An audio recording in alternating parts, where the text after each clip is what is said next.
Hey, what's up, guys? This is the Wrestling Guy, and I'm really sorry that I didn't upload the Monday Night Raw review when it was required to be uploaded, and I'm a little late. I'm at least 24 hours or 30 hours late, in fact. So, doesn't matter, so we'll start off. So, Monday Night Raw, we'll look at the highlights of this edition of Raw, which was live on 28th April 2014. We look at the quick results. The Usos defeated Ryback, Sheamus defeated Titus O'Neil, Cesaro defeated Jack Swagger, Alberto Del Rio defeated Cody Rhodes, Alexander Rusev defeated Xavier Woods via disqualification. Heath Slater and Drew McIntyre defeated Los Matadores. Brie Bella vs. Paige ended in no contest. Bad News Barrett defeated Rob Van Dam, and Roman Reigns vs. Randy Orton also ended in no contest. So here we go. Raw kicks off with John Cena coming out, and he stands in a ring surrounded by a steel cage. And he asks why. Why did the fans vote him into a match with the Wyatt family? And why did they punish him that way? Because of how they feel. He says he got drafted to Raw 10 years ago in St. Louis and he got a loud ovation, but now they boo him and his end is near. Cena says he has the passion, but he looks forward to the next generation and guys like NXT's Sami Zayn and Adrian Neville because they share the passion. He says Bray Wyatt's passion is himself, and he's in a steel cage now because it symbolizes the way he needs to contain Bray's message. Cena says he needs to win on Sunday to stop Bray's messages. Then the lights go out and some children are heard singing, "He's got the whole world in his hands. He's got the whole wide world in his hands." Then the lights come up and we see a choir singing to Cena on the stage. Then Bray comes out with the Wyatts and leads the choir to the ring. They continue to sing as Bray sits down in his rocker. Then the lights flicker and the kids are wearing sheep masks. And Cena can't believe it. Postscript: holy shit, that was creepy and awesome. Next we have WWE Tag Team Championship match, Ryback versus the Usos. Jay connects with a forearm shot on Axel before Ryback shoves him. Then Jay hits him a few times and avoids a running splash. The match goes on and goes on. In the middle of the match, Jay takes Axel down with a Samoan drop and splashes him in the corner. Then he whips Axel, but Ryback blind tacks in and hits a power slam for 2. Ryback sets up for the meat hook clothesline, but Jay super kicks him for a 2 count. Then he whips Ryback, but Ryback counters with a meat hook clothesline. He goes for a shell shock, but Jay counters with a roll-up attempt. Then he hits a super kick off the ropes as Jimmy blind tags in. Axel doesn't see it and takes Jay down with a perfect plex and pin attempt. But Jimmy hits a top rope splash and makes the cover. The winners of this match, the Usos. Postscript: BP, great match. The Usos are really coming into their own, and Ryback is a good team to counter the High Flyers.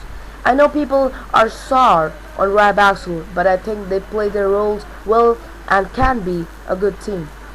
Paul Heyman tells Cesaro that he can't believe Rob Van Dam talked out against him because RVD is an original Paul Heyman guy. He says he dealt with the last guy who had a problem with him, and that was The Undertaker. Heyman says RVD told the truth, and he is a liar and cheat, but he takes his clients all the way to the top. Cesaro says that's all he needed to hear, and they shake hands and nod to each other. Next up, Sheamus vs. Titus O'Neil. The match continues, and Titus argues with the ref and goes back after Sheamus. This is the scenario after the match, I'm telling. But Sheamus catches him with a bro kick and makes the cover. No, that's not after the match. I'm sorry. So, okay. The winner of this match, Sheamus. Postscript: good way to continue to build up the bro kick. Still not sure why they broke up the prime time players. Yeah, actually. Next, Dolph Ziggler puts the new X-Men Days of Future Past movie over. Then he introduces Hugh Jackman and welcomes him to the ring. Jackman puts over how great Raw is and he says something great always happens. And Dolph reminds Jackman of when he knocked him out.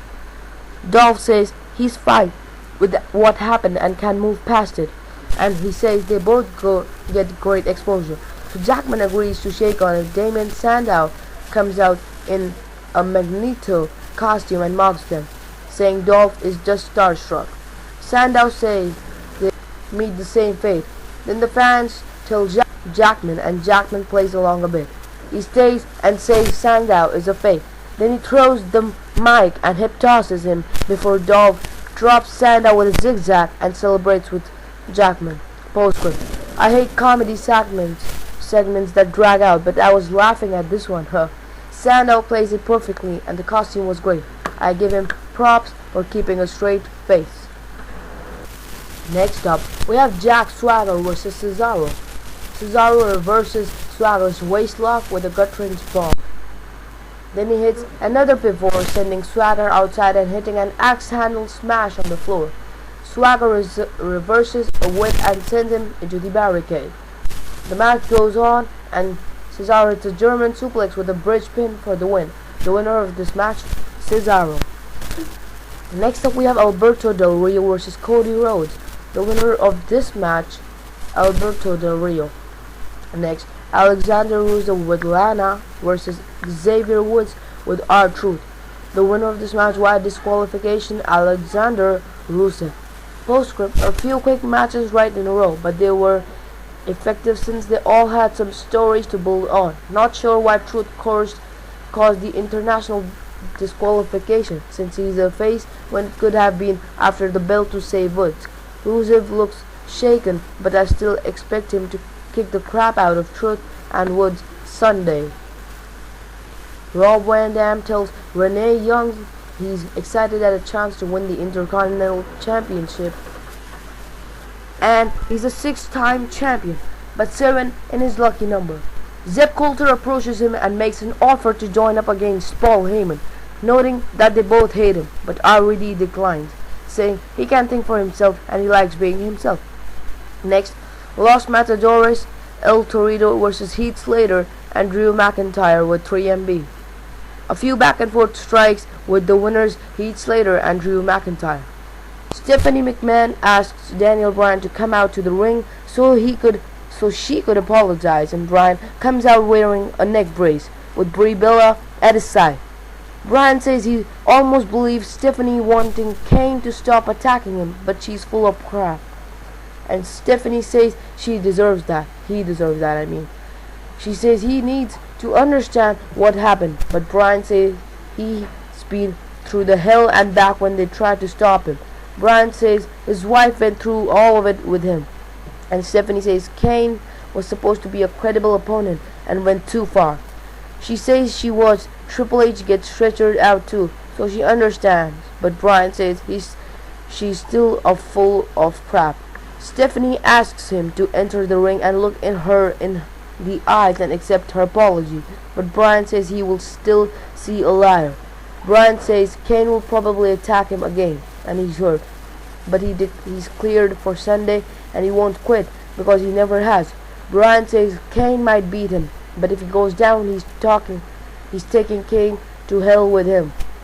Stephanie says Bryan isn't cleared to wrestle, but Brie is, and she wants to give her a Divas title match right now, with the winner facing Tamina Snuka this Sunday at Extreme Rules. As Brie enters the ring, we see the case holding Kane's mask sitting empty as we cut to a break. Divas Championship match, Brie Bella with Daniel Bryan. Brie gets a near fall before Paige kicks her in the stomach. The match goes on. Brie comes back with a running knee strike before heading up top. Paige cuts her off and hits a superplex. Then Kane's pyro goes off and Bryan waits at the bottom of the ramp for him. Kane ends up tearing through the ring and pulls Brie towards him, but Bryan stomps him several times before Kane throws him back. Kane grabs Brie and pulls her towards the tear in the mat, but Bryan runs in and hits Kane with a wrench. He checks on Brie as Kane gets up, Then he tells Bree to run as Kane chokeslams Bryan on the mat. Bree tries to run, but Kane grabs her and pulls her again, only to have Bree kick him in the face to get away. Some referees help Bryan up and check on Bree. Then Kane sets his power off in front of them and smiles. The result of this match, no contest. Stephanie finds Bryan and Bree in the trainer's room after a commercial, and she apologizes again and says she didn't want this to happen. She wonders if Bryan can compete at Extreme Rules, and Bryan says he will be there, and Stephanie will be sorry for getting his wife involved with this. Stephanie tries to apologize again, but Bree screams, "Get out, you bitch," at her, and Stephanie looks on in disbelief. Postscript: great effective segment and match starting with Stephanie and ending with Kane. Pretty much identical to Kane's feuds with Matt Hardy, Edge or Lita, but entertaining. Kane's good in this role. It has the team Hell No Issues still somewhat unresolved, and it should be a great match. Number 1 Contenders Tournament Intercontinental Championship Finals. A long match with the winner of this match, Wade Barrett. A good match, but a little overbooked for my taste. Focus should be on Wade, but I knew this was going to happen this way. Next we have Roman Reigns with The Shield versus Randy Orton with Evolution. As we all know, Ric Flair returns. Everyone makes their entrance before Ric Flair comes out, talking about how the 4 horsemen ran the show, just like Evolution did. He talks and talks and talks, and the match starts. Reigns goes for a Superman punch, but Batista distracts him. Then they turn into a brawl, and the ref finally throws it out. Evolution takes the Shield apart one by one, sending Reigns into the steps, and Triple H drops Ambrose with a spine buster on the floor. They focus on Ambrose and Reigns for a bit, and Triple H sets up a pedigree, but rolling knees him in the face, and Ambrose helps him get rid of Batista and Orton. Reigns hits a spear, and they set Triple H up for a triple powerbomb, but Batista and Orton make the save, so Rollins dropkicks them with a chair before the Shield gets Evolution to back off. The result, no contest. Thank you for watching this video. This was The Wrestling Guy. Do leave a like to this video and do subscribe to my YouTube channel. Peace.